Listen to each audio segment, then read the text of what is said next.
Fat ലിവറും കുറയും, ഷുഗറും കുറയും, ബ്ലോക്കുകൾ കുറയും, അതേപോലെ BP കുറയും, നീർക്കെട്ടുകൾ കുറയും. പല ബെനിഫിറ്റ് ഈ ഫാസ്റ്റിങ്ങിലൂടെ കിട്ടും. ഈ നോമ്പെന്ന് പറയുന്നത് ശരീരത്തിന് ഏറ്റവും ആവശ്യമുള്ളൊരു കാര്യമാണ്. അത് പല റിലീജിയനിലും പല രീതിയിലാണ് ചെയ്യുന്നതേ ഉള്ളൂ. പക്ഷേ ഏറ്റവും എഫക്റ്റീവായിട്ട് വരുന്നതെന്ന് പറയുന്നത് നമ്മുടെ റംസാൻ ഫാസ്റ്റിംഗ് തന്നെയാണ്. പക്ഷേ നമ്മുടെ ഇപ്പോഴത്തെ ഒരു രീതി അനുസരിച്ച് അത് ഏറ്റവും കൂടുതൽ ഈ റംസാൻ മാസത്തിലാണ് ശരീരം ഏറ്റവും കൂടുതൽ ഡാമേജ് വരുന്നത്. എന്ന് വെച്ചാൽ നമ്മളിപ്പോൾ ഒരു ഫാസ്റ്റിങ്ങിൽ നിൽക്കുമ്പോൾ ബോഡിക്ക് കുറച്ച് നേരത്തേക്ക് ഫുഡ് കിട്ടാതാകുമ്പോൾ ബോഡി എന്ത് ചെയ്യുന്നു, ശരീരത്തിലെ ഫാറ്റിനെ കൺവേർട്ട് ചെയ്ത് യൂട്ടിലൈസ് ചെയ്ത് ഉപയോഗിക്കാൻ തുടങ്ങും. കുറച്ചുകൂടെ കിട്ടാതാകുമ്പം പിന്നെ ഫാറ്റ് എടുക്കത്തില്ല. പിന്നെ എന്ത് ചെയ്യുന്ന പറഞ്ഞാൽ ബോഡിയെ റിപ്പയർ ചെയ്യാൻ തുടങ്ങും.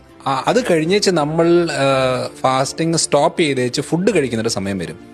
ആ സമയത്ത് നമ്മൾ ആദ്യം വെള്ളം കുടിച്ച് തുടങ്ങുവാണെങ്കിൽ ഓക്കെ. അത് ഉടനെ പോയിട്ട് നമ്മൾ ജ്യൂസ് കുടിക്കുക, പുളിയുള്ള ജ്യൂസുകൾ കുടിച്ചു കഴിഞ്ഞാൽ ഒന്നാമതേ അസിഡിറ്റി ഉള്ള പ്രശ്നങ്ങൾ കാണും. അതിൻ്റെ കൂടെ ഇതുകൂടെ വരുമ്പോഴത്തേനത് പ്രശ്നം കൂടത്തേ ഉള്ളൂ. അത് കഴിഞ്ഞേച്ച് കോമൺ ആയിട്ട് വരുന്നത് ഈ സമോസ അങ്ങനത്തെ ഫ്രൈഡ് ഐറ്റംസ് ആണ്. അത് ഏറ്റവും കൂടുതൽ ഡാമേജ് ഉണ്ടാക്കുക. അതായത് അത്രയും നേരം ക്ലീനും റിപ്പയറും ചെയ്ത ഒരു ശരീരത്തിന് ഏറ്റവും കൂടുതൽ ഡാമേജ് ഉണ്ടാക്കുന്നത് ഫ്രൈഡ് ഐറ്റംസ് ആണ്.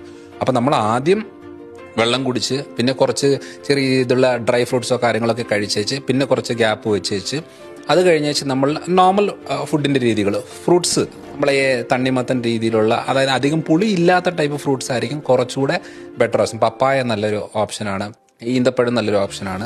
നോമ്പ് തീർന്നേച്ച് ഈ ഒരു അളവിൽ ഇതിൻ്റെ അല്ലാതെ നമ്മൾ കുറേ കാര്യങ്ങൾ കയറുമ്പോൾ, അതിനകത്ത് ബേക്കറി സാധനങ്ങളും ഫ്രൈഡ് ഐറ്റംസും എല്ലാം വന്ന് കയറുമ്പോൾ, മുക്കി കോരി എടുക്കുന്ന സാധനങ്ങൾ കയറുമ്പം ആ ഉദ്ദേശശുദ്ധി നഷ്ടപ്പെടും. അതായത് എന്തിനാണ് നമ്മൾ ആ ഫാസ്റ്റിംഗ് ചെയ്യുന്നത്, അതിൻ്റെ ഇത് നഷ്ടപ്പെട്ട് കഴിയുമ്പോൾ ഏറ്റവും കൂടുതൽ ഡാമേജ് വരുന്നത്, ഏറ്റവും കൂടുതൽ ആളുകൾക്ക് അസിഡിറ്റി പ്രശ്നം കൂടുന്നത് ഫാസ്റ്റിംഗ് സമയത്താണ്. അതേപോലെ തന്നെ ഷുഗർ കൂടുന്നത് ഫാസ്റ്റിംഗ് സമയത്താണ്. തലകറക്കം വരുന്നത് ഫാസ്റ്റിംഗ് സമയത്താണ്. ജോയിന്റ് പെയിൻസും ക്ഷീണവും ഭൂരിഭാഗ പ്രശ്നങ്ങളും ഉണ്ടാകുന്നത് ഫാസ്റ്റിംഗ് സമയത്താണ്.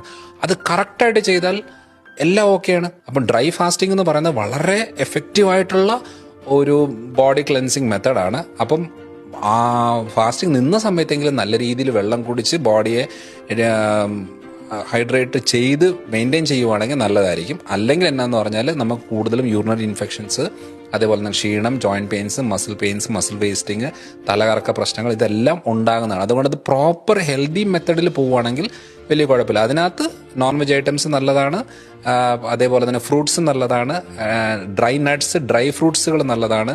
ഈ സമയത്ത് മധുരം ഒന്ന് മാറ്റി വെച്ച് കഴിഞ്ഞാൽ ഫാറ്റ് ലിവറും കുറയും, ഷുഗറും കുറയും, ബ്ലോക്കുകൾ കുറയും, അതേപോലെ BP കുറയും, നീർക്കെട്ടുകൾ കുറയും. പല ബെനിഫിറ്റ് ഈ ഫാസ്റ്റിങ്ങിലൂടെ കിട്ടും. ആ ഒരു ഡയറ്റ് ഒന്ന് പ്രോപ്പർ മെയിൻറ്റെയിൻ ചെയ്തിട്ട് പോവുകയാണെങ്കിൽ ഏറ്റവും നല്ലതായിരിക്കും.